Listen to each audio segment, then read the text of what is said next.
இந்த சம்ம ரொம்ப important sum. First model sum பார்க்கலனா அது போய் பார்த்துட்டு வாங்க, அதுக்கப்புறம் இந்த சம்ம பாருங்க, அப்பதான் உங்களுக்கு ஈஸியாக அண்டர்ஸ்டாண்ட் பண்ண முடியும். வாங்க சம்ம ஈஸியாக சால்வ் பண்ணலாம். ஃபர்ஸ்ட் மாடல் என்ன இருந்துச்சு, எல்லாமே 3 டிஜிட்டாக இருந்துச்சு. இங்கே பாருங்க, இங்கே இந்த 3 4 டிஜிட்டாக இருக்குது, இது மட்டும் 3 டிஜிட்டாக இருந்துச்சுன்னா இந்த மெத்தடை யூஸ் பண்ணுங்க. ஃபர்ஸ்ட் என்ன பண்ணீங்கன்னா எப்பவும் போல இந்த நம்பர்லேருந்து ஒன்று மைனஸ் பண்ண சொல்லுவோமா, ஒன்று மைனஸ் பண்ணீங்கன்னா என்ன வருது, 9998 வருதா, அந்த ஃபர்ஸ்ட் இங்கே எழுதிக்கிங்க.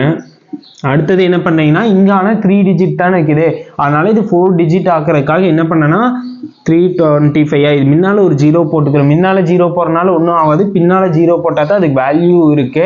அதனால இப்போ என்ன பண்றேன்னா எப்பவும் போல +1 ஆட் பண்ணிக்க, டைப் 1ல ஆட் பண்ணோம் அதே போல இங்க +1 ஆட் பண்ணுங்க. ஆட் பண்ணீங்கன்னா என்ன வருது அதை பின்னால எழுதிக்கிங்க, 26. அவ்வளோதான் வேலை முடிஞ்சு. அதே போல இதுக்கு என்ன ஆன்சர் சொல்லி கமெண்ட் பாக்ஸ்ல கமெண்ட் பண்ணுங்க. ஃபர்ஸ்ட் என்ன பண்றோம், இது வந்து ஒன்று மைனஸ் பண்றோம், இது வந்து 3 டிஜிட்டா இருக்கணும்னே முன்னால 0 1 ஆட் பண்ணி +1